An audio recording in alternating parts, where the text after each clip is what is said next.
کہ جنہوں نے طلباء کو یہاں تک پہنچایا، میں انہیں بھی مبارکباد دیتا ہوں۔ ایک تو اس مدرسے کی خوبی میں نے یہ دیکھی کہ یہاں بچوں کی رہائش نہیں، اپنے وقت پر آتے ہیں طلباء اور پڑھ کر اپنے اپنے گھر چلے جاتے ہیں، کیوں یوں ہے نا صاحب نظام، اور الحمدللہ سارا سلسلہ چل رہا۔ میں اپنے طور پہ یہ سمجھتا تھا کہ بچوں کی رہائش ہو، صبح اور شام پڑھائی ہو، زیادہ فائدہ ہوتا،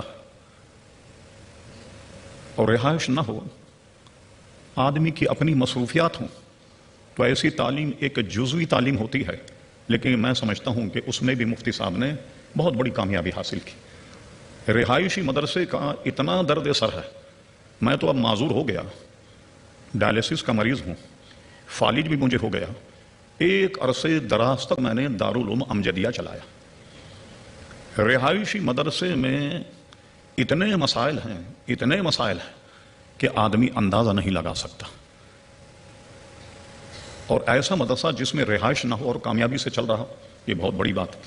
میں نے دارالعلوم امجدیہ میں بھی دیکھا، جتنے سال میں رہا، اور مجھے حیرت بھی ہوتی، رات دن رہنے والے طلباء آج بھی نکال کر ان کا ریکارڈ دیکھیے آپ، وہ طلباء جو آن کر کے پڑھ کر چلے جاتے ہیں، کہیں خطابت کرتے ہیں، کہیں امامت کرتے ہیں، یا دفتروں میں ملازمتیں کرتے ہیں، اور جزوی طور پر آ کر پڑھ کے جاتے ہیں۔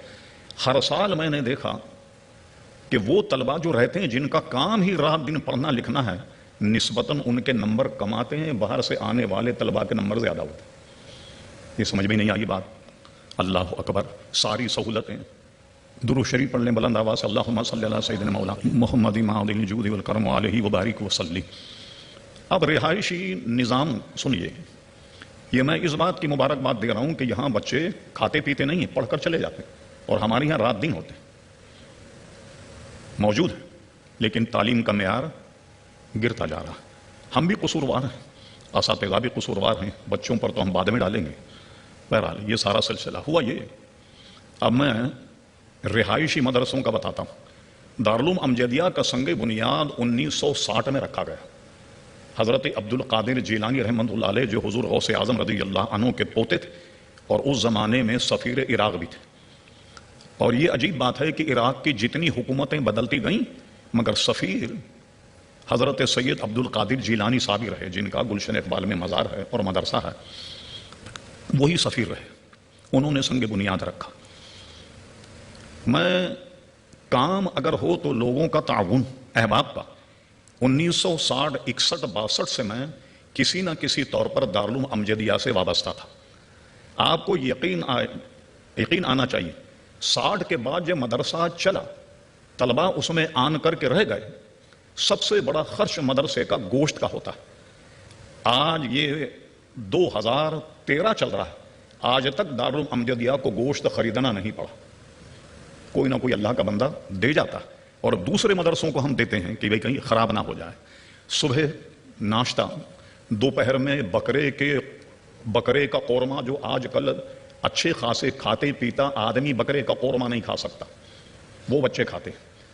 گرمی اور سردی کے تمام معاملات، لحاف، کمبل وغیرہ وغیرہ، یہ ساری سہولتیں کھا رہے ہیں ڈٹ کے۔ کھانا کھانے کے بعد کہیں سے نیاز کی 4-5 دیگے آ جائیں تو گریوی میں وہ بھی ختم ہو جاتی ہیں، پتہ ہی لگتا ہے کہ بچوں نے کھانا ہی نہیں کھایا آج۔ علامہ عبد المصطفیٰ ازہری صاحب رحمۃ اللہ علیہ، جو ہمارے استاد، ان کے وصال کے بعد ہم نے کیا کیا، علامہ ازہری صاحب کے چھوٹے بھائی علامہ مولانا ثناء اللہ صاحب رحمۃ اللہ تعالی علیہ چند سال ہو وصال فرما گئے۔ کلکتہ کے کسی بہت بڑے دارالعلوم اور جامعہ میں شیخ الحدیث تھے، ان سے رابطہ کیا، اور رابطہ کرنے کے بعد انہیں دارالعلوم امجدیہ میں بلایا۔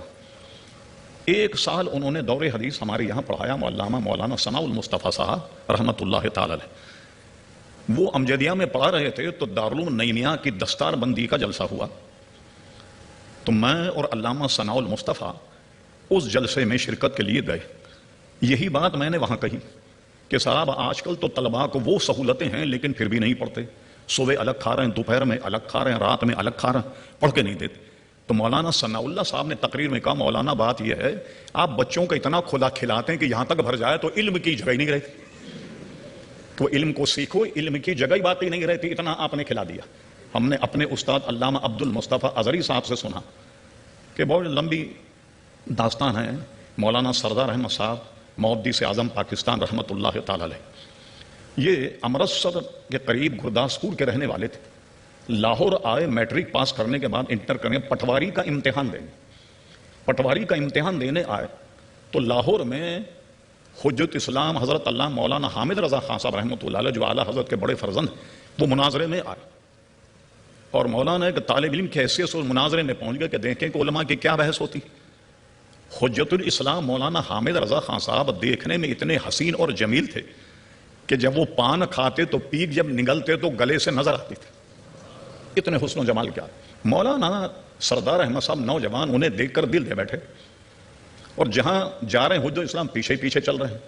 حجت اسلام کی زبان سے نکلا کہ صاحبزادے چلو گے ہمارے ساتھ؟ انہوں نے کہا جی ہاں چلیں گے۔ لیجیے، لاہور سے بغیر گھر کی اجازت کے بریلی آ گئے، اور بریلی شریف آنے کے بعد حجت اسلام نے اس زمانے میں صدر الشریعہ بدو طریق حضرت اللہ مولانا امجد علی صاحب اجمیر شریف میں پڑھاتے تھے، جامعہ معینیہ عثمانیہ، اس لیے کہ میر عثمان علی خان جو حیدرآباد دکن کے نواب اور بادشاہ تھے ان کے تعاون سے چلتا، تو اس کو معینیہ اس لیے کہتے کہ حضرت خواجہ معین الدین اجمیری کے مزار سے متصل مدرسہ تھا۔ اس مدرسے میں بھیجا مولانا سردار احمد صاحب رحمۃ اللہ علیہ۔ یہ پنجاب کے رہنے والے نوجوان تھے، بڑے بھاری بھرکم آدمی تھے، جنہوں نے زیارت کی وہ دیکھیں کہ کیسا نورانی چہرہ۔ جب یہ گئے مدرسے میں تو وہاں کھانا ملتا تھا ناپ تول کر 2 روٹی یا چپاتی ایک وقت میں۔ وہاں کثرت سے بنگال اور بہار کے طلبہ رہتے تھے جو بالکل بیچارے سوا پسلی کے ہوتے، ان سے 2 روٹیاں کھائی نہیں جاتی۔ وہ کیا کرتے کہ کھانے کے بعد جو بچ جاتی تو مدرسے کونے میں ڈال دیا کرتے تھے جو بچ جاتی روٹی۔ مولانا سردار احمد صاحب محدث اعظم پاکستان کا 2 روٹی میں پیٹ نہیں بھرتا تھا، بھائی بھاری بھرکم آدمی۔ تو علامہ ازہری صاحب فرماتے تھے کہ مجھ سے فرماتے کھاتے وقت کہ علامہ عبد المصطفیٰ ازہری صاحب ہم سبق تھے، ذرا کونے میں سے صابری بسکٹ اٹھا کر کے لائیے۔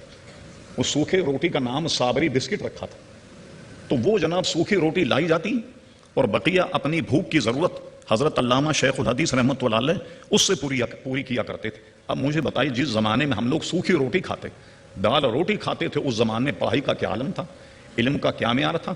اور آج ہر قسم کی سہولت طلباء کو موجود ہے، لیکن اس کے باوجود پڑھ کے نہیں دیتے۔ اللہ اکبر، یہ میرا شکوہ تھا۔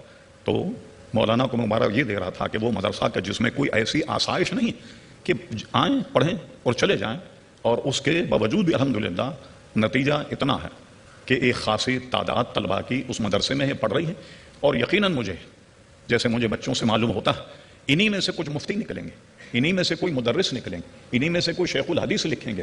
اب یہ ہے کہ چراغ سے چراغ جلتا رہے گا، اور انشاءاللہ یہ ادارہ ترقی کرتا رہے گا، اور ہمیشہ جو طلباء فارغ ہو رہے ہیں، جب ہماری یہاں دستار بندی ہوتی دارالامجدیہ میں مفتی وقار الدین صاحب رحمۃ اللہ تعالی علیہ بطور خاص یہ جملہ فرمایا کرتے، دیکھیے دستار بندی تو ہو رہی ہے، کسی خوش فہمی مت رہیے گا، آپ کے بہت بڑے علامہ بن گئے۔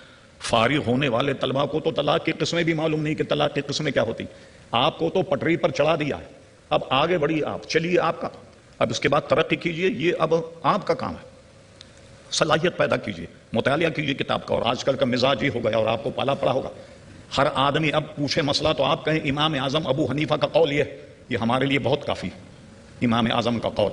میں آج کل دنیا دار کہتے ہیں حدیث میں دکھائیے، سب کو حدیث چاہیے، اس پر عبور حاصل کیجئے کہ جو مسئلہ حنفی مذہب کا ہے پہلے سے تلاش کر کے حدیث میں رکھیں تاکہ اس کو بتایا جائے کہ آج بڑی حدیثوں پر تبصرہ ہو رہا ہے جی، یہ تو حدیث ضعیف ہے، یہ تو حدیث کمزور، جیسے لگتا ہے کہ محدث اعظم پاکستان بنے ہوئے جو حدیث کے بارے میں رولنگ دے رہے ہیں، تو بہت لوگوں کی زبان کھل گئی ہے آج کل، اس پر اچھی طریقے سے گامزن رہیے آپ، اور اس کے ساتھ ہی ساتھ علم و فضل کے تقویٰ، فرائض واجبات کی ادائیگی، یہ بھی بہت ضروری ہے۔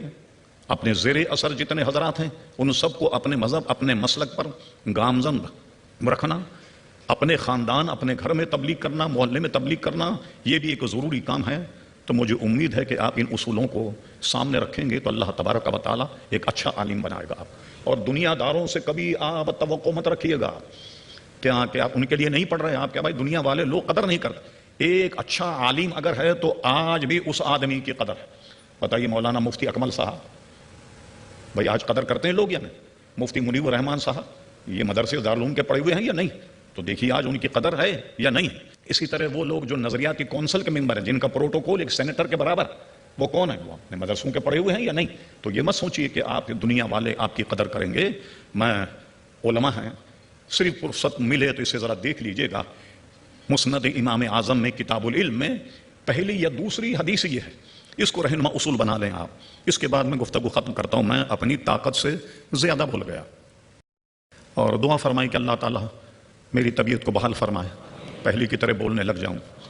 حضرت امام اعظم ابو حنیفہ رضی اللہ عنہ فرماتے، میں اپنے والد گرامی کے ساتھ حج کرنے کے لیے گیا. غالباً اس وقت ان کی عمر 16 سال کی تھی، جیسے کتابوں سے پتہ لگتا ہے. امام اعظم ابو حنیفہ رضی اللہ عنہ کہ میں جب حرم میں تھا تو میں نے دیکھا ایک بزرگ آئے اور وہ حرم میں بیٹھے، چاروں طرف سے لوگوں نے انہیں گھیر لیا اور وہ کچھ ارشاد فرما، لوگ ہمہ تنگوش ان کی گفتگو سن رہے. میں نے اپنے والد گرامی سے پوچھا، ابا یہ کون ہے؟ تو میرے ابا نے مجھ سے کہا، یہ صحابی رسول ہیں حضرت عبداللہ ابن حارث، یہ یہاں آن کر حدیث رسول بیان کرتے، لوگ ان کی حدیث سنتے. میں بھی اٹھ کر کے مجمع میں چلا گیا. جب میں جا کر کے بیٹھا، وہ اس وقت یہ حدیث بیان کر رہے تھے. میں نے حضور علیہ السلام کو فرماتے ہوئے سنا، جس آدمی نے علم حاصل کیا اور اس کی آبیاری میں لگ گیا تو سرکار فرماتے اس شخص کی دین اور دنیا کی تمام ضرورتیں اللہ تبارک و تعالیٰ اپنے ذمہ کرم پہ لے لیتا. اب جب اتنی بڑی ضمانت مل گئی، اب میں سمجھتا ہوں کسی اور ضمانت کی ضرورت نہیں ہے. اللہ تبارک و تعالیٰ ہمارے ظاہر اور باطن کو سنوارے. اللہ تبارک و تعالیٰ اس ادارے کو اور آپ حضرات کو دن دونی رات چوگنی ترقی عطا فرمائے. یہ میں نے ٹوٹے پھوٹے کلمات صرف اور صرف مفتی صاحب قبلہ کے ارشاد کی تکمیل کے لیے یہ میں نے عرض کر دی ہے. مجھے امید ہے کہ مفتی صاحب میری حاضری قبول فرما لیں گے. وما علینا الا البلاغ. السلام علیکم.